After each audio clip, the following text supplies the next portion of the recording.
Narinig ko mismo sa aking mga tainga, bakit buhay pa siya hanggang ngayon?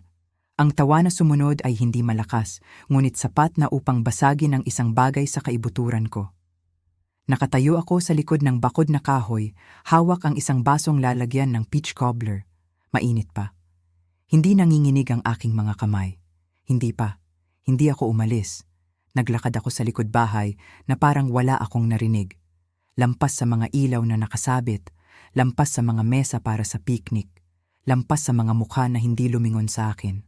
Ang ilan sa kanila ay dugong bughaw ko, ang iba ay mga estranghero, ngunit wala sa kanila ang ngumiti. May bumahing. "Oh, Aling Mabel, hindi namin alam na darating ka." Si Lenny iyon, ang asawa ng aking anak. Ang boses na iyon mula sa likod ng bakod. "Nagdala ako ng cobbler," sabi ko. Walang nag-alok na kunin ang lalagyan. Nakahanap ako ng lugar sa pinakadulo ng mesa. Ang natitiklop na upuan ay umugong sa ilalim ko. Sumasakit ang aking likod, ngunit umupo ako ng tuwid. Ang hangin ay amoy inihaw na karne at mga kandila ng sitronela. May tugtog mula sa speaker ng isang tao. Isang bagay na masyadong malakas at mabilis para sa sino mang higit sa QWERTY. Tumawa sila, kumain, uminom. Pinanood ko. Si Carlo, ang anak ko, ay nag-toast isang punto. Para sa pamilya, sabi niya, itinaas ang isang bote ng beer. At nang tumunog ang mga baso, walang lumingon sa akin. Ang mga bata, ang aking mga apo, ay 3 beses na dumaan sa akin. Walang huminto, walang nagsabi, "Hi Lola." Nagtaka ako kung kilala nila ako nang walang apron o mga bag ng grocery. Dati akong nagdadala sa kanila ng gummy worms sa mga ziplock bag. Si Lenny kalaunan ay lumapit. Sumandal siya na may ngiti niyang pilit kapag may kamera. "Gusto mo ng plato?" Tiningnan ko siya. Ayos lang ako. Masyado siyang mabilis na tumango at umalis bago pa ako makapagsalita. Nanatili ako hanggang sa huli. Tumulong ako sa pag-aayos ng mga plato. Nagtiklop ako ng mga napkin. Pinunasan ko ang malagkit na mesa gamit ang basang paper towel habang nagsisimula nang pumasok ang iba. Pagkatapos ay kinuha ko ang aking walang lamang lalagyan, mainit pa mula sa sikat ng araw, at umalis na ako. Hindi sa galit, hindi sa lungkot, kundi may desisyon. Kinabukasan ng umaga, nagkape ako sa aking pinakamaliit na takure. Isang tasa lang. Umupo ako sa mesa sa tabi ng bintana, ang parehong mesa kung saan dati nag-aaral si Carlo. Mahaba ang mga paa para sa upuan. Noon, kailangan niya ako. Ngayon, halos hindi na niya ako matiis. Hindi ako nakipag-usap kaninuman noong linggo. Ang lalagyan ng cobbler ay malinis, tuyo, at nakatago na.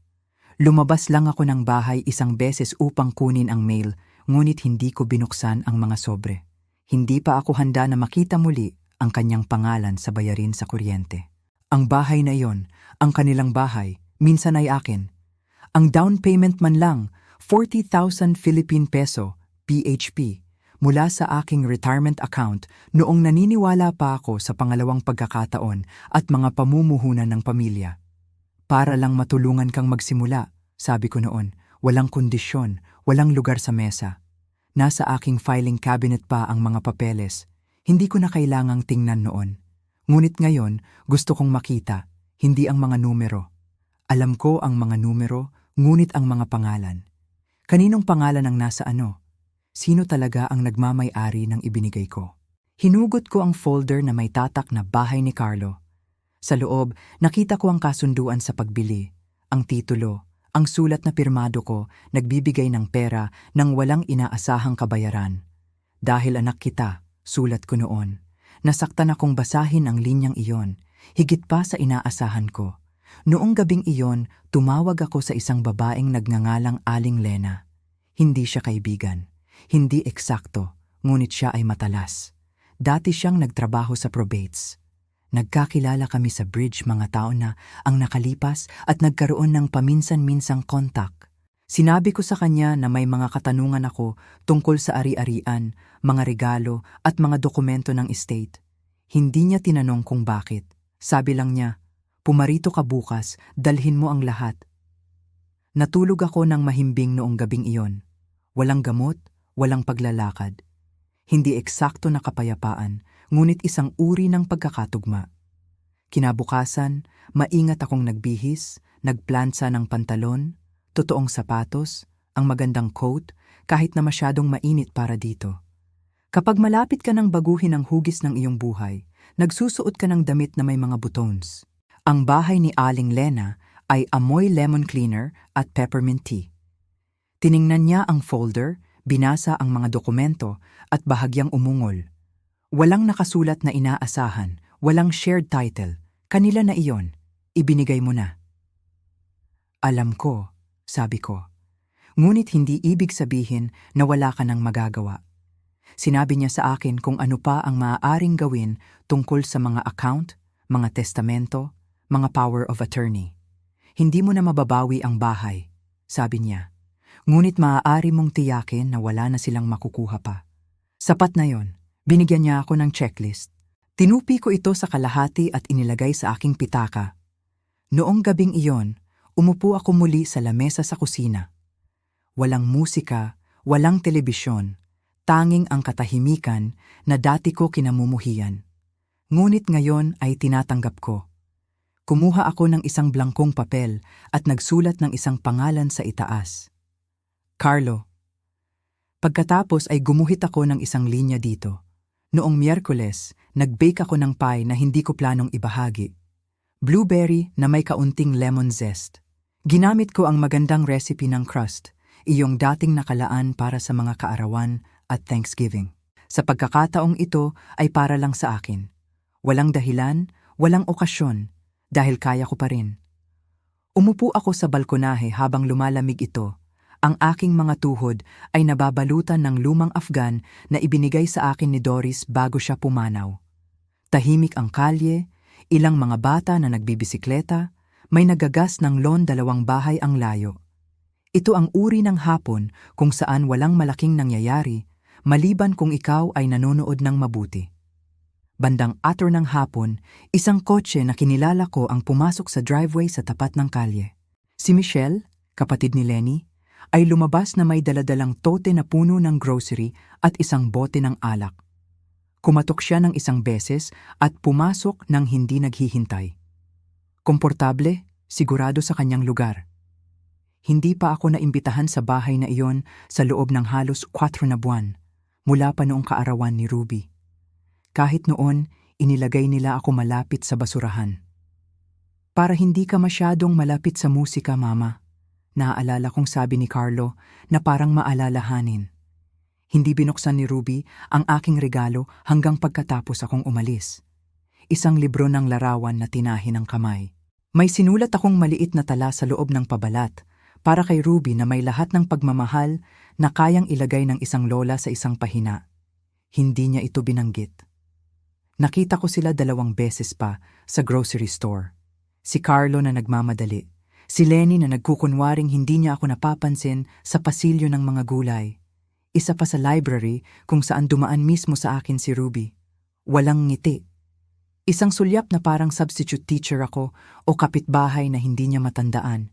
At gayunpaman ay nagpatuloy akong magkaroon ng isang drawer sa hallway na may mga sticker, maliliit na notebook, maliliit na kayamanan para sa mga bata kung sakali. Sa loob ng maraming taon, tapat kong pinuno ito.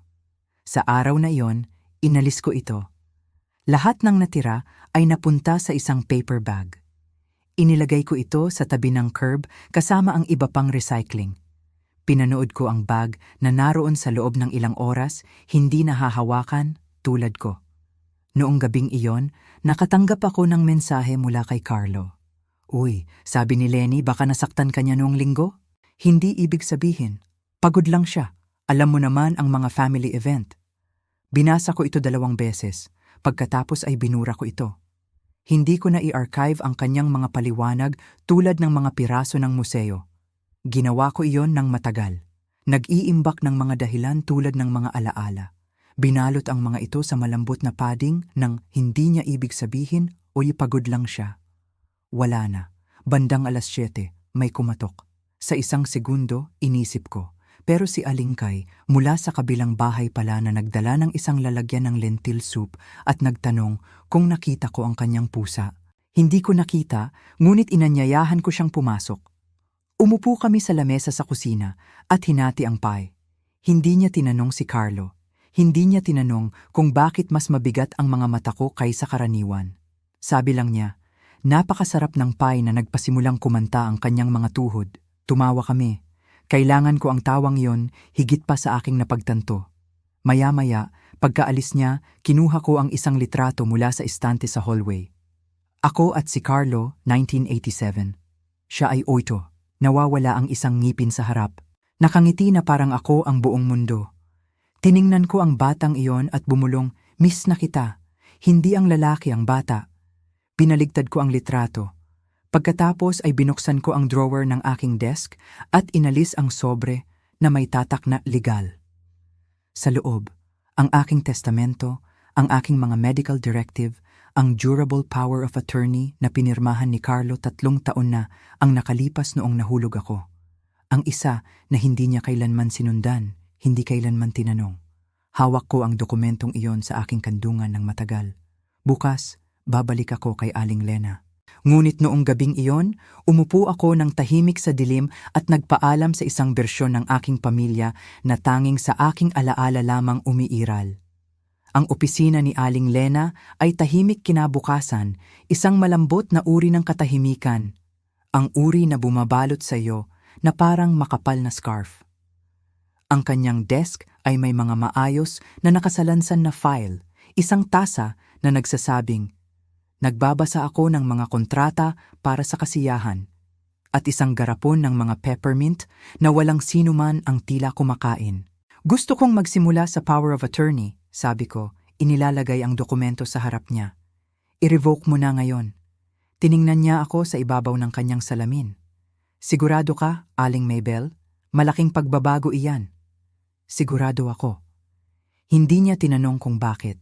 Tumango lang siya at inilipat ang papel sa kanyang tabi ng desk. "Ipapadala natin ang revocation ngayon. Ipapapatunay ko ito.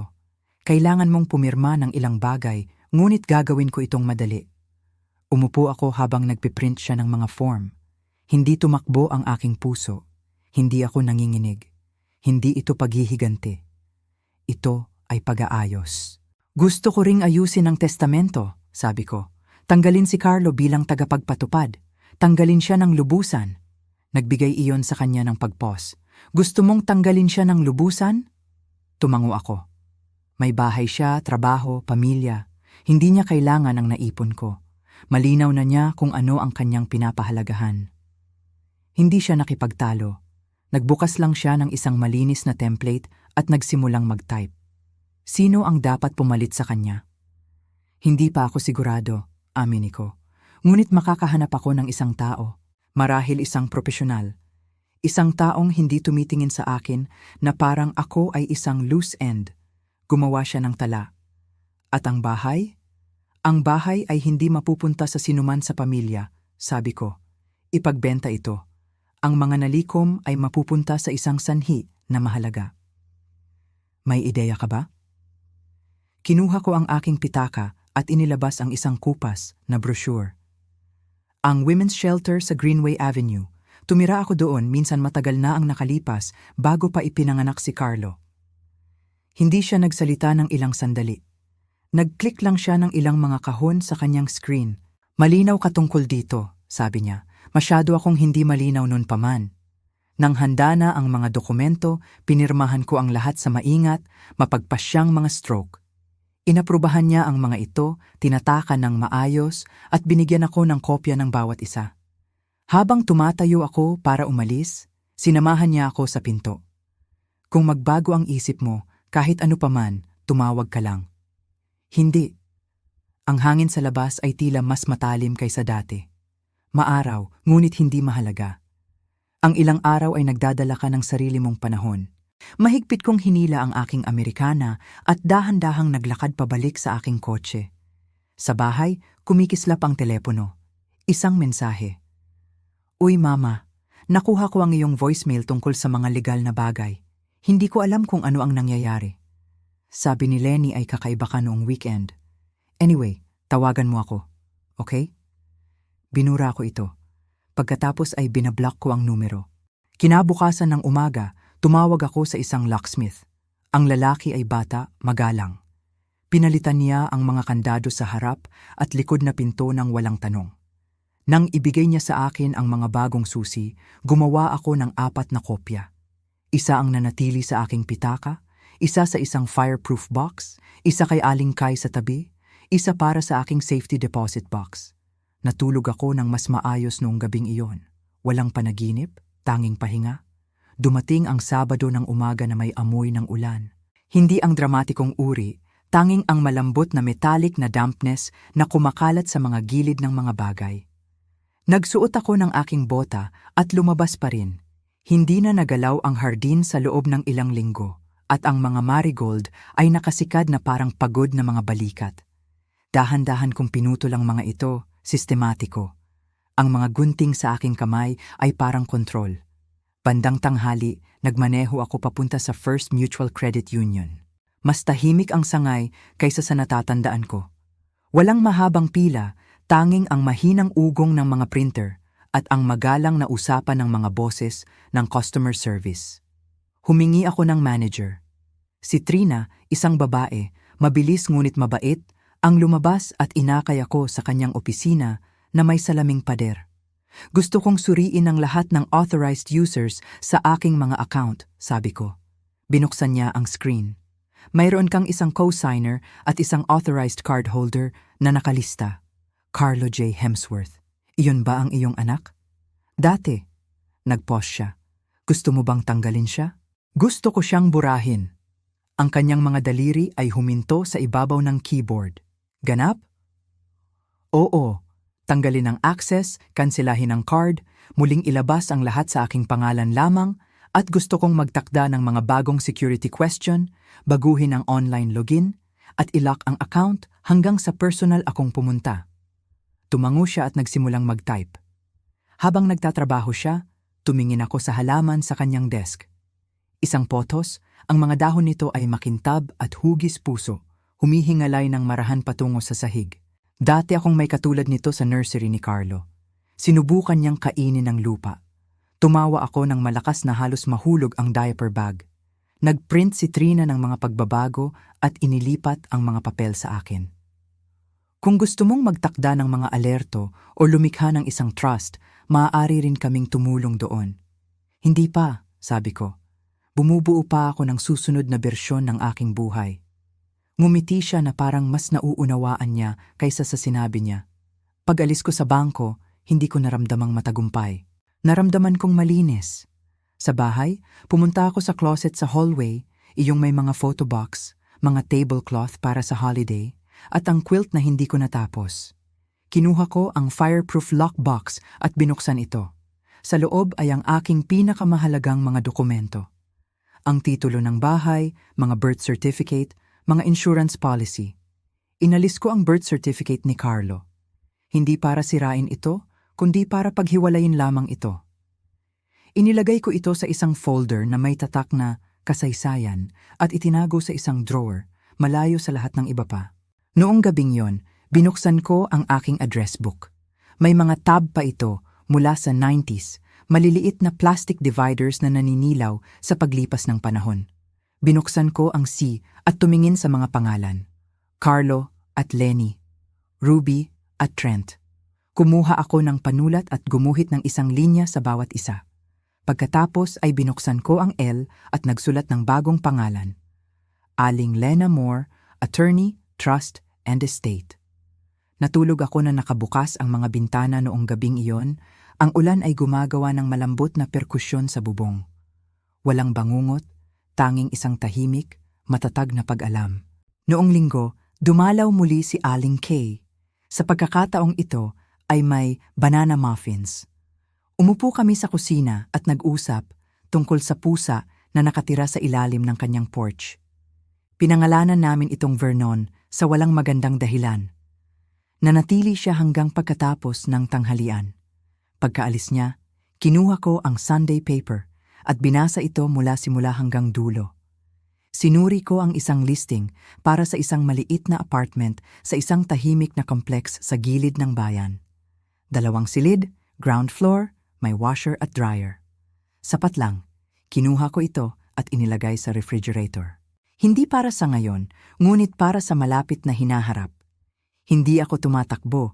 Naghahanda ako dahil sa susunod na may magtanong, bakit siya buhay pa rin? Gusto kong malinaw ang sagot, upang mabawi ang lahat ng aking ibinigay ng masyadong mura. Noong Lunes, tinawagan ko ang real estate attorney na inirekomenda ni Aling Lena, isang lalaking nagngangalang Charles Lindell. Matatag, mahinahon ang kanyang boses, ang uri na pinagkakatiwalaan mo bago mo pa man makita ang mga mata sa likod nito. Sinabi ko sa kanya na gusto kong makipag-usap tungkol sa mga pagbabago sa titulo at mga paglilipat ng ari-arian. Binigyan niya ako ng appointment para sa Huwebes. Samantala, tinipon ko ang lahat.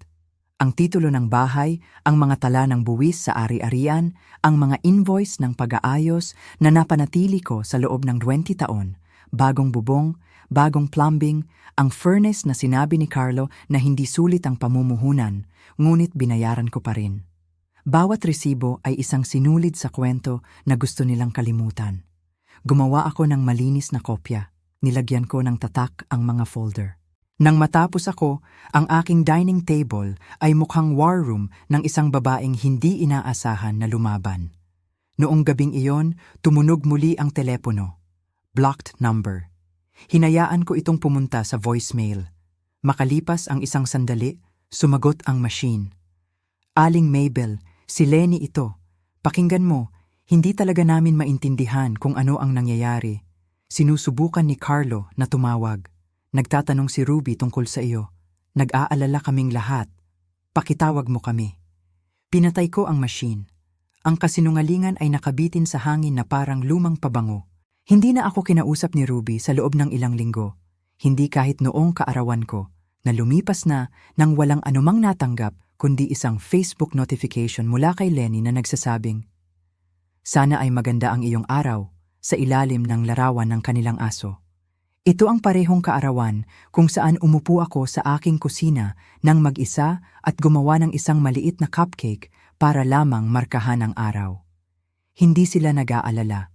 Sila ay nababahala. At mayroong pagkakaiba.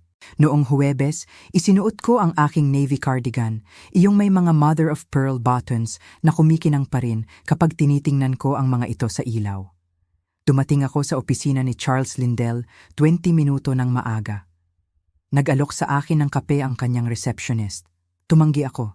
Hindi kailangan ng aking mga kamay ang caffeine ngayong araw. Mabait si Charles sa isang tahimik, matalinong paraan. Ang uri ng lalaki na mas nakikinig kaysa nagsasalita. Nagustuhan ko siya kaagad. Gusto ko ang bahay ay nasa isang trust. Sabi ko nang kami ay nakaupo. Walang sino man sa aking pamilya ang may access. Hindi ngayon, hindi mamaya. Tumango siya. Ang isang living trust ay diretsyo. Ikaw ang magiging trustee at ang beneficiary sa ngayon. Kapag pumanaw ka, maaari itong mapunta kahit saan mo gusto. Gusto kong ipagbenta ito, lahat ay liquidate. Ang mga nalikom ay mapupunta sa Greenway Women's Shelter ng buo. Itinaas niya ang isang kilay. Walang mana sa pamilya? Hindi. Hindi siya nagpumilit, nagsulat lang siya. Gusto ko ring tanggalin si Carlo sa lahat ng mga dokumento kung saan siya ay maaaring nakalista bilang beneficiary. Bank account, insurance, healthcare proxies, lahat ng yon. Ihahanda ko ang mga dokumento, sabi niya. Maaari nating notarize ang mga ito sa opisina. Kailangan mong i-update ang iyong testamento upang ipakita rin ang mga pagbabagong ito. Nagsimula na ako niyan sa aking estate lawyer. Ngumiti siya, isang maliit na kurba sa sulok ng kanyang bibig. Kung gayon, ginagawa na lang natin itong opisyal. Nagtrabaho kami ng halos 2 oras, sinusuri ang mga clause, pumipirma ng mga form, nagtatalaga ng mga contingency. Ipinaliwanag niya ang lahat ng may pasensya at katumpakan. Nang matapos kami, binigyan niya ako ng isang manipis na binder. Ito ang iyong trust packet, sabi niya. Itago mo ito ng ligtas. Lahat ng iba pa ay ipapadala namin ngayong linggo. Nagpasalamat ako sa kanya at umalis sa opisina na may kakaibang pakiramdam ng katatagan na parang ang aking gulugod ay may tunay na bigat muli. Sa daan pa uwi, huminto ako sa bakery sa Main Street. Hindi ako nakapunta sa loob ng maraming taon. Ang batang babae sa likod ng counter ay bago. Tinawag niya akong ma'am at binigyan ako ng libreng cookie dahil sa pagiging kaakit-akit. Bumili ako ng lemon tart at kinain ito sa kotse. Ang sikat ng araw ay mainit sa aking mga tuhod sa pamamagitan ng windshield. Sa bahay, umupo ako sa katahimikan at binasa muli ang mga dokumento ng trust. Ang aking pangalan, ang aking pirma, ang aking mga termino, walang mga loophole, walang mga mahihinang punto. Sa unang pagkakataon sa loob ng maraming buwan, marahil maraming taon, hindi ko naramdamang parang isang taong naghihintay na mapili. Pinili ko ang aking sarili. Maya-maya ng gabing iyon, habang ang langit ay nagsisimulang magbago, isang kotse ang pumasok sa aking driveway. Si Carlo. Lumabas siya ng dahan-dahan na parang hindi siya sigurado kung tatanggapin siya. Hindi ko binuksan ang pinto. Kumatok siya ng isang beses, pagkatapos ay muli. Sa wakas, tumawag siya sa pamamagitan ng pinto. Mama, pakiusap? Hindi ko alam ang nangyayari. Binago mo ang mga kandado? Binlock mo ang numero ko? Gusto ko lang makipag-usap. Mukhang hindi siya galit, kundi hindi sigurado, na parang isang taong sinusubukang hanapin ang mapa pagkatapos mapagtanto na hindi na niya hawak ang panulat. Sabihin mo lang sa akin kung ano ang nangyayari. Hindi ako sumagot. Pagkatapos ng ilang sandali, umalis siya. Naghintay ako ng 10 minuto bago ako tumayo. Tiningnan ko siya mula sa bintana habang dahan-dahan siyang umaatras, ang kanyang mukha ay pagod sa likod ng manibela. Pagkatapos ay umupo ako muli at nagbuhos ng tasa ng tsaa. Asukal, walang gatas. Palaging sinasabi ng aking ina, kung hindi ka nila marinig ng malambing, maririnig nila ang katahimikan ng mas malakas. Ang harap na bakuran ay hindi kailanman naging malinis sa loob ng maraming taon. Noong Biyernes, pinutol ko ang mga hedge, hinugasan ang balkonahe at kahit na pinalitan ng basag na bumbilya sa itaas ng pinto. Hindi dahil may darating, dahil aalis ako sa kalaunan at gusto kong malaman ng bahay na hindi ako tumigil sa pag-aalaga. Hindi kasalanan ng bahay. Nakatira ako doon sa loob ng 43 taon. Lumipat ako nung si Carlo ay 5. Noong ang paborito niyang gawin ay ipili niya ang kanyang mga dinosaur na laruan sa sil ng bintana at pangalanan sila na parang mga kaklase. Ito si Rebecca at ito si Mrs. Fulton. Minsan pangarap ko itong bahay, 3 silid tulugan, isang malawak na harap na bintana, isang maliit at makitid na atik na ginawa kong silid tahian. Pininturahan ko ang bawat pader ng aking sarili. Naglagay ng tiles sa sahig ng kusina pagkatapos mamatay ni Frank. Natuto akong palitan ang mga screen ng gutter noong sinabi ng mga kapitbahay na hintayin ko na lang ang aking anak na tumulong. Tumigil na ako sa paghihintay, matagal na ang nakalipas. Sa hapon na iyon, naglakad ako sa bawat silid na may notepad. Sa guest room, isang lumang dresser na dating inalok ko kay Carlo at Lenny noong kailangan nila ng muebles. Sinabi nila na masyado itong luma. Sa hallway, isang naka-frame na cross-stitch mula sa aking kapatid na nagsasabing, "Narito ang kapayapaan." Matagal na itong nakasabit, kaya mas malinis ang pader sa likod nito kaysa sa pintura sa paligid nito. Sa silid tulugan sa likod, ang dating silid ni Carlo, ang mga kurtina ay mga may maliliit na sailboat pa rin. Dapat ko na sanang palitan ang mga ito ilang taon na ang nakalipas. Ngunit palaging may pumipigil. Ang closet ay mayroon pa ring maalikabok na kahon ng mga baseball card at isang shoebox na may tatak na pribado. Hindi ko ito binuksan. Sa halip, umupo ako sa gilid ng kama at tumingin sa bintana. Ang puno ng mansanas sa backyard ay baluktot na ngayon. Ang oras ay humila dito pakaliwa, ngunit namumulaklak pa rin ito bawat tagsibol ng mapaghamon, na parang hindi nito alam na pagod na ito. Nanatili ako doon ng halos 1 oras, naaalala ang oras na umakyat si Carlo sa puno na iyon at naipit, umiiyak na parang sirena hanggang sa lumabas ako ng walang sapin at galit, kaladkad ang hagdan sa likuran ko. Ang paraan ng pagyakap niya sa akin pagkatapos, nanginginig sa natitirang mga luha. "Huwag mong sasabihin sa sino man," sabi niya, at hindi ko kailanman ginawa. Naalala ko ang unang pagdating ni Lenny kasama si Carlo. Ang paraan ng pagtingin niya sa paligid ng aking bahay na parang isang motel na hindi pa nasusuri. "Komportable," sabi niya. Naaalala ko ang paghawak kay Ruby sa unang pagkakataon. Ang kanyang mga pisngi ay pula at kulubot. Talagang umiyak si Carlo noong araw na iyon. Siya ay perpekto, bulong niya. Naaalala ko ang Pasko noong sinabi ni Lenny sa akin na huwag magdala ng pagkain dahil ang mga bata ay hindi kumakain ng lumang estilo ng mga bagay. At kung paano ako nagdala pa rin ng pie. Hindi kailanman hinawakan ni Ruby iyon. Sinabi ni Trent na lasang sabon ito. Tumawa sila. Iyon ang tao na tumigil ako sa pagbe-bake para sa kanilang mga holidays. Ngunit hindi ako tumigil sa pagbe-bake. Tumayo ako at nagsulat sa aking notepad. Iwan ang mga kortina, kunin ang quilt. Sa kusina, binuksan ko ang cabinet sa ibabaw ng stove, ang aking baking cabinet. Lahat ay nasa lugar pa rin.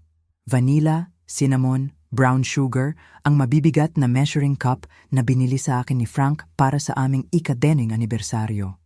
Maingat ko itong binalot at inilagay sa isang padded box na may tatak na keep. Kinabukasan, tinawagan ko ang apartment complex na kinuha ko mula sa papel. Isang mabait na babae na nagngangalang Teresa ang sumagot. Oh, meron pa kaming isang silid tulugan na available, sabi niya. Ground floor, maraming liwanag at tahimik. Karamihan ay mga retirado at mga guro. Pinapayagan ba ang mga pusa? Oo. Hindi ako may pusa, ngunit nagustuhan kong malaman na maaari kong magkaroon. Nagtakda ako ng viewing para sa Martes. Noong gabing yon, umupo ako sa balkonahe na may kumot at tasa ng tsaa. Tahimik ang kalye, ilang mga ilaw sa balkonahe, sa tapat, isang wind chime na tumutunog ng mahina sa tabi. Naisip ko ang lahat ng gabi na naghihintay ako ng mga headlight, mga yapak, isang tao na makaalala na umiiral ako, ngunit hindi ngayong gabi. Ngayong gabi ay nakaupo lang ako, walang inaasahan, walang gutom. Tanging ako sa malamig na hangin kasama ang aking pangalan na akin pa rin at ang aking tahanan na tahimik pa rin. Naisip ko si Carlo. Hindi ko siya namimiss, hindi eksakto. Namimiss ko ang ideya niya. Ang anak na nagtayo ng mga kastilyong Lego sa aking coffee table.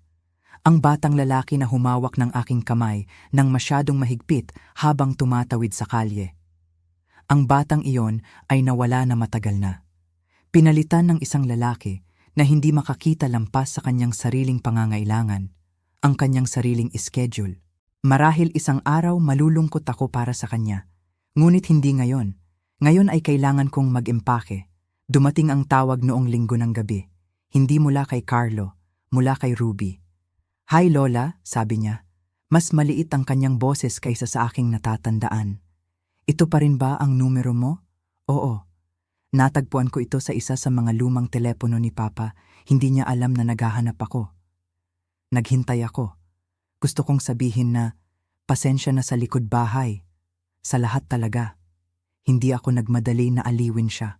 Ang ugali na yon, ang nagtatanggol sa iba mula sa kanilang kahihiyan, ay nabuhay sa akin ng matagal, ngunit kamakailan ko lang inalis.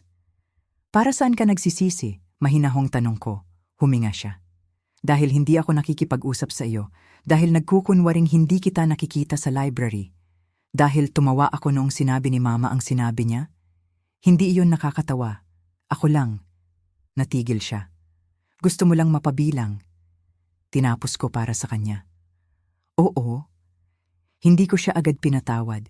Hindi ganyan gumagana ang totoong mga paghingi ng tawad, ngunit sinabi ko, salamat sa pagtawag. Maaari ba kitang makita? Tanong niya. Ako lang. Naisip ko ang pie drawer na inalis ko. Ang mga Christmas card na patuloy kong ipinapadala kahit na hindi na sila dumarating bilang kapalit.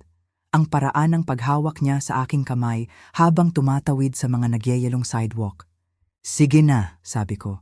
Pumarito ka bukas pagkatapos ng klase. Ikaw lang. Bumuga siya ng hangin na parang buong tag-init siyang nakahinga. Gagawin ko, pangako. Isinara ko ang telepono at tahimik na umupo. Ang aking tsa ay lumalamig sa aking mga kamay. Dumating ang Lunes na kulay abo at ambon. Ang uri ng araw na nagpapadama ng malambot ang lahat. Nag-bake ako ng banana bread, hindi para sa sinuman sa partikular, kundi para punan ang bahay ng isang bagay na mainit. Bandang 4:12 dumating si Ruby. Nakatayo siya sa balkonahe na nakasuot ng hoodie na 2 sukat na masyadong malaki at mga sneakers na maluwag ang sintas. Ang kanyang mga mata ay may bakas ng isang bagay na hindi lang maskara. "Hindi ako sigurado kung bubuksan mo ang pinto," sabi niya. "Hindi ako sigurado kung kakatok ka," sagot ko. Sa loob, umupo kami sa lamesa sa kusina. Pinaglaruan niya ang tinapay. Nagbuhos ako ng tsaa. Sabi ni Mama, "Nabaliw ka na." Sabi niya, hindi malupit. "Na tinatanggal mo kami." "Hindi ako nagtatanggal. Pinipili ko," sabi ko. "May pagkakaiba." Tumango siya na parang halos naiintindihan niya. "Hindi kita kinamumuhian," dagdag ko. "Hindi rin kita kinamumuhian," bulong niya. Gusto ko lang na parang kinopya ko kung paano sila kumilos. At hindi ko ito pinagdudahan hanggang sa nagsimula akong mamiska. Ang pangungusap na iyon ay nagpatiklop sa isang bagay sa loob ko. "Gusto kong bumalik," sabi niya, kung pinapayagan. Tiningnan ko siya, ang batang ito na mayroon pa ring parehong mga mata tulad ni Carlo noong 8 bago siya turuan ng mundo kung paano maging hindi mabait. "Maaari kang bumalik," sabi ko. "Ngunit hindi para sa pie, hindi para sa mga regalo, tanging para sa katotohanan." "Kaya ko iyan." Nanatili siya ng 1 oras. Hindi kami nag-usap tungkol kay Carlo o kay Lenny. Tungkol lang sa paaralan, mga libro, isang pusa na gusto niya ngunit hindi pinayagan. Umalis siya na may pangalawang hiwa ng banana bread na nakabalot sa foil. Pagkaalis niya sa driveway, pinanood ko siya hanggang sa siya ay lumiko sa kanto. Hindi ko naramdamang puno ng pag-asa. Naramdaman kong tapat. Noong gabing iyon, nagsulat ako sa aking journal. Marahil ang ilang mga pinto ay hindi kailangang isara. Tanging marahang isara mula sa loob na may bintanang bahagyang nakabukas para sa mga dumadating ng mag-isa at kumakatok ng may pag-iingat. And parodan, ang ilang araw ay lumipas ng tahimik. Nag-empeke ako ng dahan-dahan, isang drawer sa isang pagkakataon, isang alaala sa isang pagkakataon. Hindi dahil ako ay sentimental, kundi dahil gusto kong malaman kung ano ang aking itinatago at bakit. Kung ang isang bagay ay hindi nagpatibay sa akin, hindi ito kasama. Ang viewing ng apartment ay nakaschedule para sa Huwebes ng hapon. Noong umaga na yon, nagising ako ng maaga at nagtimpla ng kape na sapat na matapang upang tumayo ng mag-isa. Nagsusuot ako ng pantalon at blusa, hindi dahil may hahatol sa akin, kundi dahil ang pagsisimula ng isang bagong kabanata ay nararapat ng malinis na mga tahi. Ang apartment complex ay mas simple kaysa sa ginawa ng brochure, ngunit ito ay tama. Mga gusaling gawa sa brick, malinis na mga flower bed, isang bench sa ilalim ng isang puno ng linden. Si Teresa, ang manager, ay bumati sa akin na parang kilala na niya ako. "Ground floor," sabi niya, binubuksan ang pinto ng Unit 1B. Mga bintanang nakaharap sa timog, tahimik ang mga kapitbahay kasama ang init. Ang espasyo ay maliit, oo, ngunit tapat. Walang pagpapanggap, walang mga alingawngaw ng mga tinig na lumamig. Tanging malinis na liwanag at mga pader na naghihintay para sa mga bagong kwento. Pumasok ako sa kusina at hinawakan ang laminate counter. Hindi ito marmol, ngunit akin ito. Ang kalan ay may 4 na burner lamang at ang refrigerator ay mahinang umugong na parang may lihim na itinatago. Nagustuhan ko ito. "Kukunin ko ito," sabi ko, kumislap si Teresa. "Hindi mo gustong pag-isipan?" Nag-isip na ako. Sa pagtatapos ng gabing iyon, napirmahan na ang mga papeles. Naglagay ako ng deposito at nagtakda ng aking paglipat para sa unang araw ng buwan. 3 linggo. Sapat na oras para umalis ng may pag-iingat, hindi pagmamadali. Noong gabing iyon, umupo ako sa sala sa gitna ng mga kalahating puno na kahon at nagsulat ng isang bagong card sa address book. Mabel Hemsworth, 128, Willowview Apt 1B. Hindi. Forwarding para kay Carlo. Ngumiti ako habang isinusuksok ko ito sa aking drawer. 2 araw pagkatapos, muling dumating si Carlo. Hindi siya agad kumatok. Narinig ko ang kanyang kotse bago ko siya nakita. Umugong ang makina sa harap ng matagal na, parang nag-e-ensayo siya ng isang bagay sa likod ng manibela. Nang sa wakas ay lumabas siya sa balkonahe, sinalubong ko siya sa pinto. Hindi ko binuksan. Binablock mo ako, sabi niya. Hindi galit, kundi nalilito. Binago mo ang lahat. Oo. Bakit? Hindi ako agad nagsalita. Tiningnan ko ang kanyang mukha, mas matanda kaysa sa aking natatandaan. O marahil ay tumigil na ako sa malinaw na pagtingin sa kanya ilang taon na ang nakalipas. Narinig ko ang sinabi ni Lenny sa backyard at narinig ko kang tumawa, sabi ko. Umikot siya. Hindi ko ibig sabihin. Alam mo naman kung paano siya. Masyadong mabilis siyang magsalita. Joke lang yon. Hindi, Carlo. Ang isang joke ay dapat may punchline. Iyon ay kalupitan na binalot sa katahimikan. Hindi ko alam na nandun ka, bulong niya. Iyon mismo ang problema. Kumislap siya. Kaya iyon na nga. Binubura mo ako dahil sa isang masamang hapon? Hindi. Gusto kong tumawa. Isang hapon? Ang hapon ay ang huling dayami lamang sa isang tumpok na binuo sa loob ng maraming taon. Mga taon ng pagiging sidelined, hindi pinapansin, kinakatolerate. Oo, hindi kita binubura, sabi ko. Pinipili ko lang ang aking sarili sa wakas. Sumimangot siya. Sinabi ni Ruby na pinapayagan mo siyang bumisita. Oo. Kaya binigyan siya ng pass. Humingi siya na bumalik. Naghintay ka hanggang sa nagsimulang maglaho ang iyong pangalan sa mga dokumento. Sumikip ang kanyang mukha. Ito ay tungkol sa pera. Hindi, ito ay tungkol sa dignidad. Tumingin siya sa likuran ko papasok sa hallway. Marahil ay inaasahan niyang makita ang lumang side table na may mga litrato pa ng kanyang paaralan na naka-frame o ang basket ng mga holiday card na dati kong inilalagay. Ngunit ang hallway ay malinis, malinaw. Palagi akong magiging anak mo, sabi niya. At palagi akong magiging babaeng nagbigay sa iyo ng higit pa kaysa sa nararapat niya. Umatras ako at isinara ang pinto. Hindi isinara ng pabagsak, kundi isinara lang. Sa pamamagitan ng bintana, nakita ko siyang nanatili ng isang sandali pa, pagkatapos ay umalis. Noong gabing iyon, hindi ko naramdamang matagumpay. Umiyak ako ng 7 minuto. Sinukat ko ito. Hinayaan ko ang aking sarili na maramdaman ang pagkasira, hindi dahil pinagsisihan ko ito, kundi dahil ang mga katapusan ay nararapat na respeto. Pagkatapos ay gumawa ako ng tsaa, nagtiklop ng isa pang kahon, at inilagay ito sa tabi ng pinto na may tatak na keep. Ang lamesa sa kusina ay mayroon lamang kung ano ang mahalaga ngayon, isang tasa ng tsaa, isang lampara, isang mababaw na mangkok ng mga dalandan. Lahat ng iba pa ay nakaempake o naibigay. Hindi ko na kailangan ng marami. Tanging ang kasya sa isang maliit na buhay. Noong linggo ng hapon, nag-host ako ng tsaa sa unang pagkakataon sa loob ng maraming taon. Hindi para sa mga kaarawan or holidays, tanging para sa init. Dumating si Marka muna na may pilay at bag ng crossword books. Pagkatapos ay si Aida na suot ang kanyang fur-trimmed coat kahit na 52 degrees. Pagkatapos ay si Nora, ang aking lumang kaibigan mula sa choir ng simbahan, na bumubuhos pa rin ng pabango na amoy unang tagsibol at lumang mga sobre. Hindi sila nagdala ng pagkain, bagaman ang bawat isa ay nag-alok. Sinabi ko sa kanila na hindi ito tungkol doon. Nag-bake ako ng isang spice cake, wala namang espesyal. Sapat lang para hiwain ng isang beses bawat isa na may isang hiwa na natira. Umupo kami sa tabi ng mga bintana.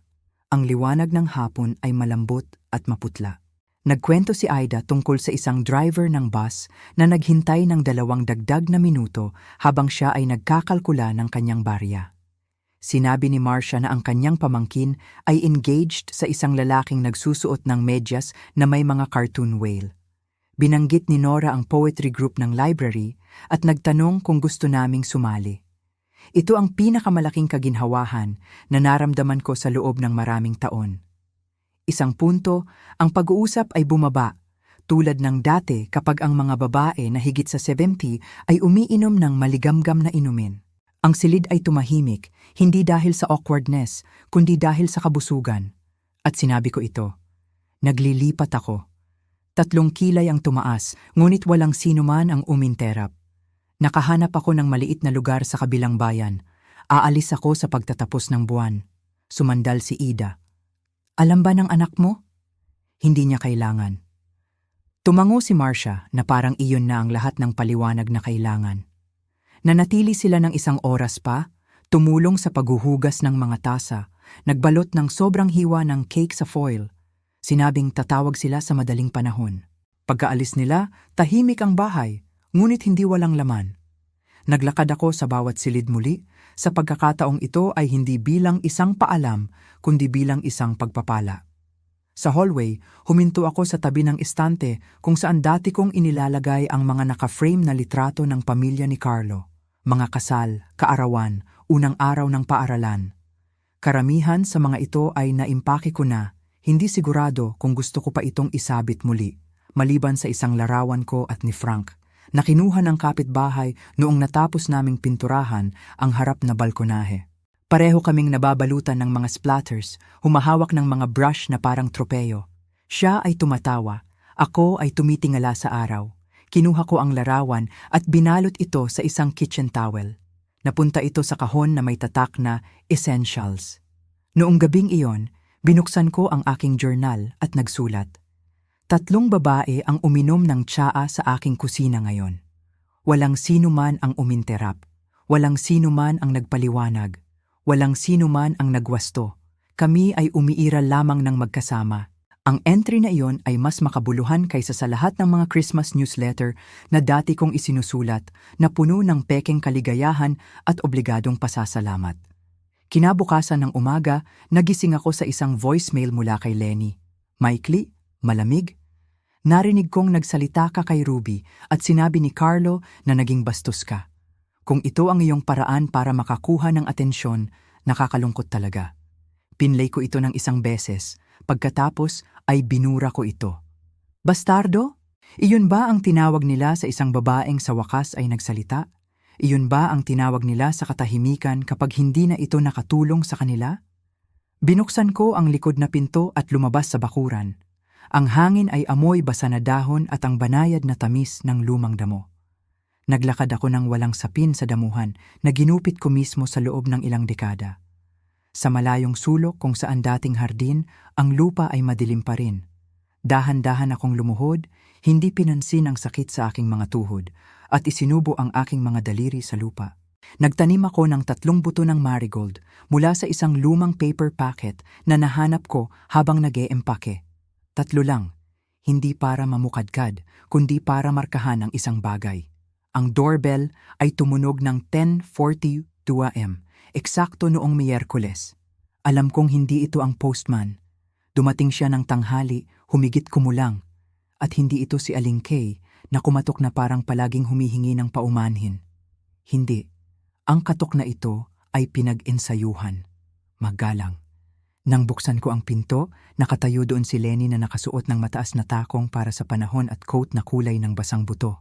Perpekto ang kanyang lipstick, ngunit mahigpit ang kanyang mga mata. Aling Maybell, sabi niya na parang binabasa ang salita mula sa isang clipboard. Lenny. Hindi siya nagtanong na pumasok. Lumampas siya sa akin na parang naninirahan pa siya sa naratibo kung saan pinapayagan iyon. Isinara ko ang pinto sa likuran niya. Dahan-dahan, sinadya, tumayo siya sa gitna ng aking sala na parang isang taong naghahanda na magbigay ng pitch. Ang kanyang mga kamay ay masyadong mahigpit na magkasama sa harap ng kanyang pitaka. Nalilito na ito, simula niya. Binablock mo si Carlo. Binago mo ang iyong mga account. Si Ruby ay palihim na tumatawag sa iyo. At ngayon, naririnig kong lilipat ka. Lahat totoo, sabi ko ng mahinahon. Kumislap siya, natigilan sandali sa kawalan ng pagtutol. Pamilya mo kami, sabi niya. Binibigyan ng bigat ang salita na parang isang angkla. Hindi mo kami maaaring burahin dahil lamang sa isang masamang araw. Pinagmasdan ko siya. Ang paraan ng pagsusuot niya ng komprontasyon na parang alahas, nakadisplay, hindi nararamdaman. Hindi ito isang masamang araw, sabi ko. Ito ay mga tao ng magalang na pagwawalang bahala, ng mga malamig na imbitasyon, ng pagka-tolerate sa halip na welcome. Ang isang araw ay binuksan lamang ang kurtina. Sumikip ang kanyang panga. Hindi kami humingi sa iyo ng anuman. Iyon ang problema. Hindi ka kailanman humingi. Inaasahan mo lang. Hindi ko alam kung ano ang ginawa ni Carlo para maparusahan ang lahat ng ito, sabi niya. Mabuting tao siya. Ang mabubuting tao ay hindi tumatawa kapag may nagtataka kung bakit buhay pa ang kanilang ina, sagot ko. Matatag ang aking tinig. Lumapit siya ng isang hakbang. Akala mo pinaparusahan mo siya? Pinaparusahan mo si Ruby. Siya ay nalilito, nasasaktan, at ginagamit mo siya para patunayan ang isang punto. Iyon ay nagpatigil sa akin, hindi dahil siya ay tama, kundi dahil sa kung gaano kadali pa rin alam ng kasalanan ng aking pangalan. Huminga ako. Si Ruby ay lumapit sa akin ng mag-isa. Siya ay 16. Alam niya kung ano ang pakiramdam ng isang saradong pinto. Ngumisi si Lenny. Lagi mong ginagawang dramatiko ang mga bagay. Hindi, palagi akong nagpapagana, sabi ko. Mas matalas na ngayon. Ang down payment sa iyong bahay, ang pag-aalaga sa bata, ang mga casserole, ang mga huling minuto na biyahe, ang tahimik na pagtitiis sa mga kaarawan, kapag ako ay inilalagay sa likod ng mga centerpiece upang hindi ko masira ang aesthetic. Tumalikod siya, naglalakad. Nagpapalaki ka. Ikaw ay palaging mahirap. Ngumiti ako noon, ngunit hindi sa kabaitan. Iyon ba ang nagiging mga babae kapag tumigil na sila sa pagbibigay ng kanilang katahimikan? Oo, nagbukas ang kanyang bibig, isinara. Pagkatapos ay nakita niya ang mga nakaempake na kahon na nakasalansan malapit sa pintuan. Talaga bang ginagawa mo ito? Oo. At ano ang mangyayari kapag nag-iisa ka sa maliit na apartment na yon? Kapag walang magbabantay sa'yo? Kapag nakalimutan ni Ruby na tumawag? Magkakaroon pa rin ako ng aking sarili, sabi ko. At mas gugustuhin ko pang mag-isa na may katapatan kaysa napapaligiran ng mga taong kinakabahan sa aking presensya.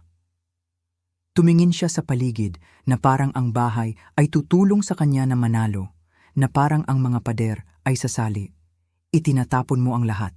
Hindi, sabi ko, kinuha ang binder ng aking mga dokumento ng trust at inilagay ito sa mesa.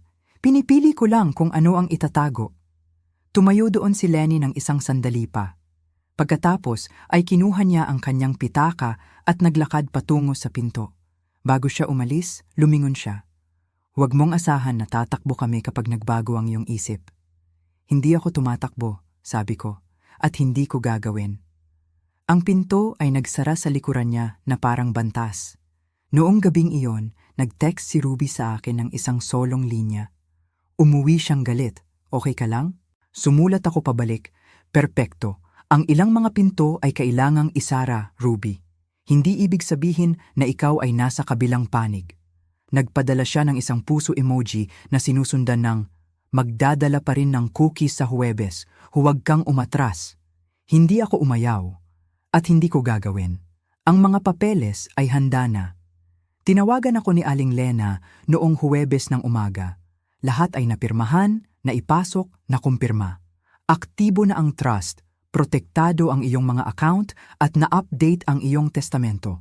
Ikaw na ngayon ang nag-iisang tagagawa ng desisyon sa bawat pulgada ng iyong buhay. Salamat, sabi ko. 2 salita na may mas malaking bigat kaysa sa karamihan ng mga pag-amin. Ikinararangal kita, Aling Mabel. Ngumiti ako sa telepono. Nakakatuwa kung ilang tao ang nagsasabi niyan pagkatapos mo lang magsimulang magsabi ng hindi.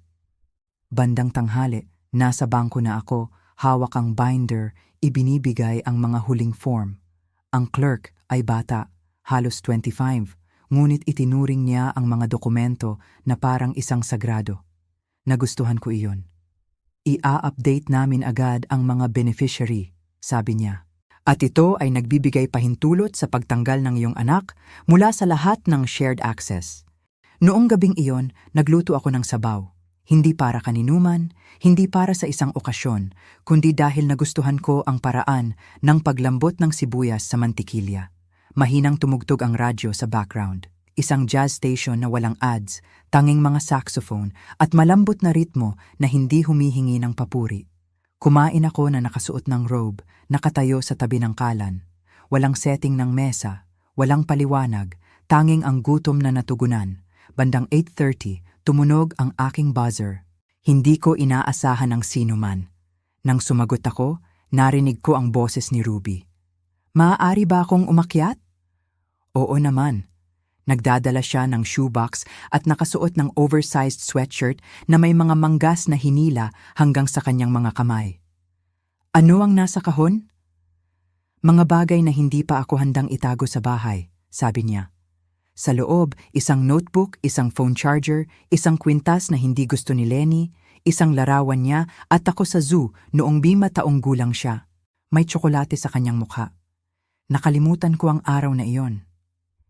Hindi niya nakalimutan. "Ayoko nang manirahan doon kapag matanda na ako," sabi niya bigla, umupo nang nakaluhod sa sahig.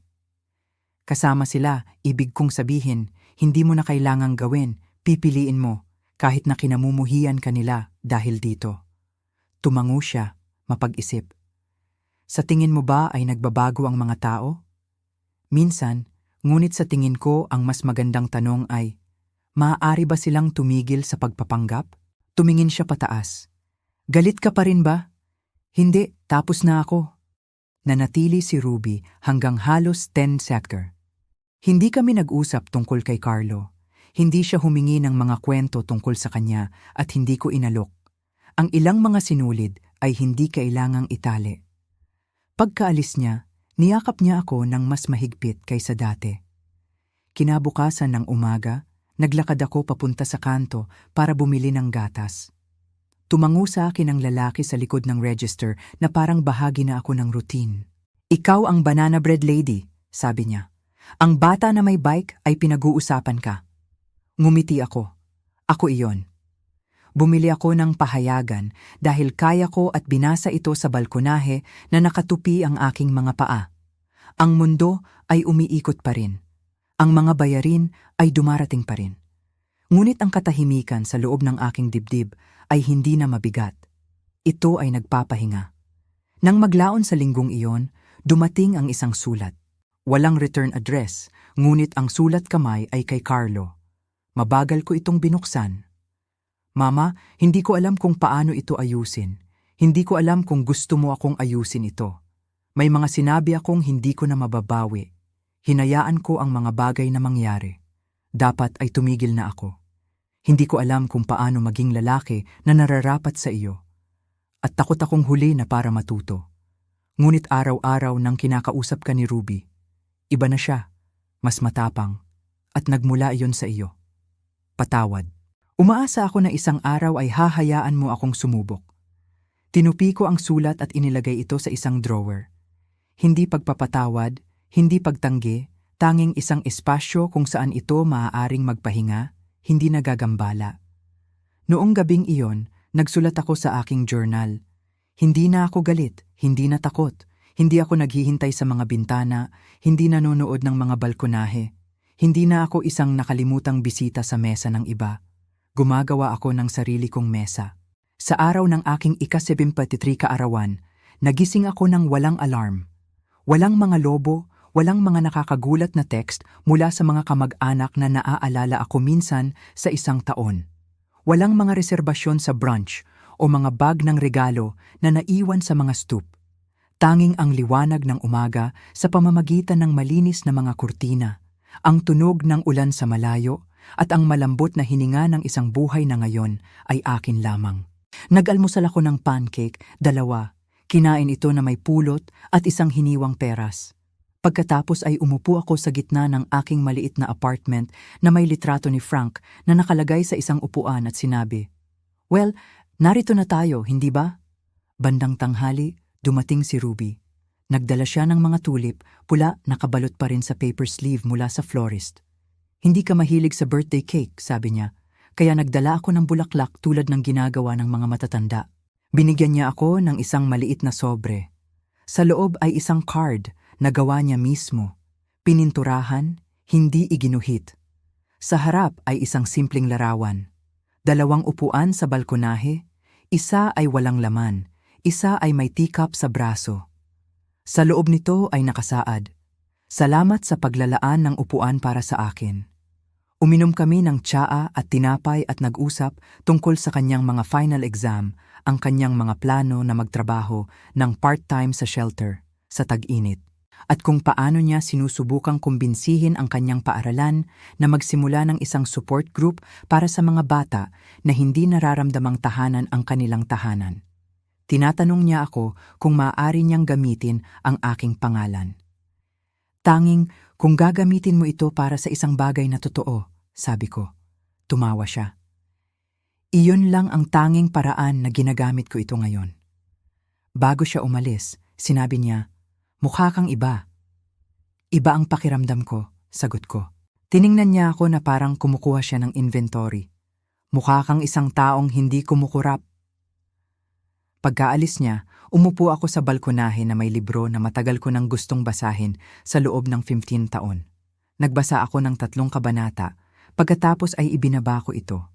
Hindi dahil sa pagod ako, kundi dahil hindi ko kailangang tapusin ang mga bagay para patunayan na kaya ko. Kinabukasan, nagpadala ako ng donasyon sa isang legal fund para sa mga matatandang babae sa mga dispute sa pabahay. Hindi ako naglagay ng note, tanging ang tseke at ang pangalan ng trust, tahimik na inilagay na parang bato sa tamang kamay. Nagtanim din ako ng basil sa isang maliit na clay pot. Bahagyang nalanta ito sa mga unang araw, pagkatapos ay tumayo, nakasandal patungo sa bintana ng kusina na parang nagpasya itong mabuhay. Isang umaga, nakatanggap ako ng text mula kay Carlo. Happy birthday, Mama. Hindi ako nagpadala ng card. Naisip ko na hindi ko pa iyon nararapat. Gusto ko lang malaman mong nandito pa rin ako. Hindi ako sumagot, hindi dahil sa galit, dahil hindi lahat ng paghingi ng tawad ay nangangailangan ng sagot. Ang ilan ay kailangang mapalapag ng tahimik sa lugar kung saan minsan ay hindi pinapansin ang pinsala. Noong gabing iyon, inimbitahan ko sina Marka at Ida. Hindi makapunta si Nora. Nagkasakit siya, ngunit nagpadala ng isang crossword na napunit mula sa kanyang papel na may tala. 12 pababa ay nagpaalala sa akin tungkol sa iyo. Ang mga sagot ay anchor. Uminom kami ng tsaa at tumawa tungkol sa mga tuhod at politika at kung paano si Teresa mula sa leasing office ay nagkaroon ng bird watching sa kanyang hallway. Nagdala sila ng cherry pie at isang pangako na babalik sila sa susunod na linggo. Pagkaalis nila, tumayo ako sa pintuan ng ilang sandali at nakinig lang.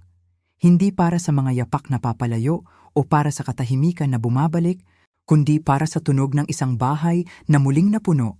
Sa pagkakataong ito ay sa tamang uri ng ingay. Noong gabing iyon, bago ko patayin ang ilaw, nagsulat ako sa aking journal sa huling pagkakataon sa volume na iyon. Tinanong nila kung bakit ako buhay pa rin. Ngayon ay maaari akong sumagot, para maalala ang aking pangalan, para ilagay ang aking sariling mesa, para panatilihing bahagyang nakabukas ang pinto para sa mga kumakatok ng may malinis na kamay.